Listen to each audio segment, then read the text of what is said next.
అనుభవం లేని పక్క రాష్ట్ర అధికారులను నియమించడం అంటే ఇది తెలంగాణ విద్యుత్ ఇంజనీర్లను తెలంగాణ ఉద్యోగులను అవమానపరచడం.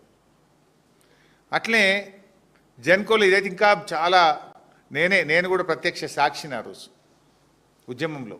చాలాసార్లు మీరు కూడా వచ్చిండ్రు, విద్యుత్ భవన్ దగ్గర ధర్నాలు చేసినాం మనం చాలాసార్లు. జెన్కోలో కుమార్ రాజా,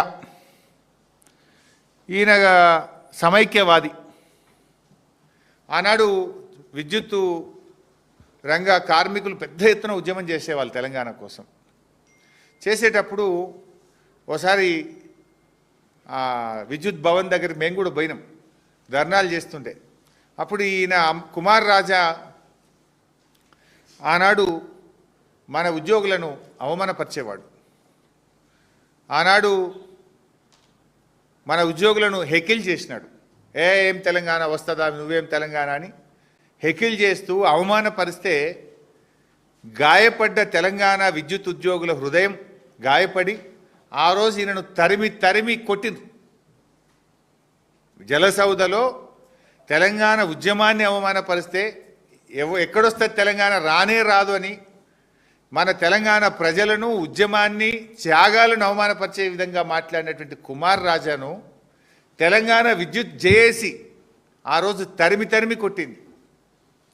ఆనాడు తెలంగాణ ఉద్యమకారుల చేతుల్లో తరమబడినటువంటి కుమార్ రాజాను తెచ్చి ఇవాళ విద్యుత్ ఉద్యోగుల మీద డైరెక్టర్గా పెట్టారు జెన్కోలో. ఇది ఉద్యమకారులను అవమానపరచడం కాదా? విద్యుత్ ఉద్యోగులను అవమానపరచడం కాదా? తెలంగాణ ద్రోహిని తెచ్చి తెలంగాణలో కూడా నౌకరిస్తాడా మిస్టర్? అంటే ఇక గురువే అట్లున్నాడు కనుక శిష్యులు కూడా గట్లే వేస్తారు. రేవంత్ రెడ్డి ఖుద్దు ద్రోహే కదా. రైఫిల్ రెడ్డి తుపాకీ పట్టుకొని బయలుదేరినాడు తెలంగాణ ఉద్యమకారుల మీద. ఇక గురువు ద్రోహి ఉన్నాడు కనుక ఇవాళ అపాయింట్మెంట్లు కూడా ద్రోహులకే దక్కుతున్నాయి, తెలంగాణ ద్రోహులకు దక్కుతున్నాయి ఈరోజు. నేను అడుగుతున్న రేవంత్ రెడ్డి, ఇది ప్రజాపాలన తెలంగాణ ద్రోహుల పాలన? ఇది ఏం పాలన ఇది? అట్లా ఇంకొక ఆయన శివాజీ, ఈయన మధ్యప్రదేశ్లో మైనింగ్ ఇంజనీర్గా పనిచేసింది. ఈయన మధ్యప్రదేశ్లో ఆంధ్ర ప్రాంత ఉద్యోగి. ఈయనను ఎస్పీడీసీఎల్లో కీలకమైనటువంటి ప్రాజెక్ట్స్ అండ్ హెచ్ఆర్డీకి డైరెక్టర్గా అపాయింట్ చేసిండ్రు ఎస్పీడీసీఎల్లో.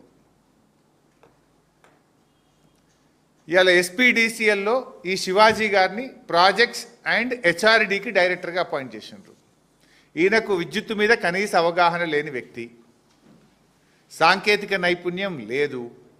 పనిచేసింది మధ్యప్రదేశ్లో, పనిచేసింది కోల్ మైన్స్లో.